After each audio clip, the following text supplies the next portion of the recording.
is a little bit different. It's what board game mechanic is hardest to integrate into a board game when developing it? So I would say, from my perspective, obviously I've touched on this already, but anything that's unpopular, and it doesn't really get much more unpopular than player elimination. So I would say that's the most difficult to integrate. And again, it's just about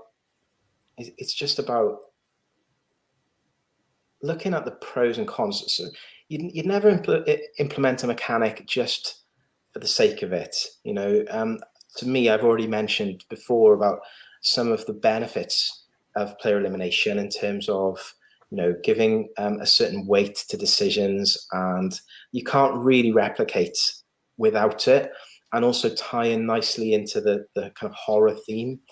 I mean, essentially, since working on this, like 6 years ago, we've seen battle royale games become really, really popular on consoles and PCs.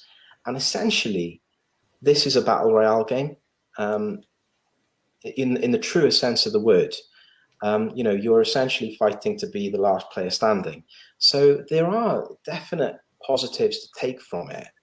I just hope that people look at how we've implemented it and how we've addressed it, rather than just thinking, well, you know, it's player elimination, I'm not going to look anymore, you know, I'm not interested.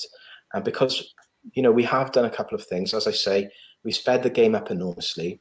And one of the other things that we've done, it's interesting actually, if you look at how consoles and how PCs have developed these kind of battle royale style games, we've found that the same issues, and we've looked at some of the same solutions. So, for example, one of the things we knew we wanted to speed the game up, and that's the purpose of the death knell cards. Every time one of these is revealed, the game becomes a little bit more brutal and should bring it to a close a little bit quicker. But what happens, and that's sort of reflected, I suppose, in a way, in the kind of video game versions of this style of game, is that your character will become more powerful as you play and you proceed through the game. So it kind of speeds up in that sense. But when I was testing it, we were still having issues with people who were still playing really defensively. So you could be down to like a couple of people at the end, and neither of them wants to make that move, you know, that would put them in danger. And so it could just drag on and on.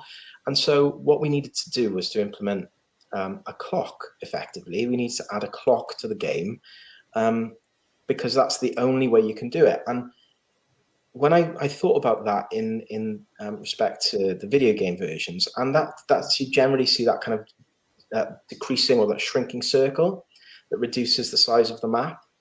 And it's even in the book, you know, the Battle Royale book. They have sectors that they shut off, forcing conflict, forcing people into conflict with one another. So that's kind of what we've done. So I think the hardest thing to integrate was the player elimination, but there are ways of doing it that I think that people will enjoy and will limit the frustration around it. I don't think it'll ever, you know, be hugely popular with the mainstream board gamers, but I think there will be enough people out there that it will feel like something different. So I try to look at the positives around implementing, you know, making a difficult design decision like implementing something like that.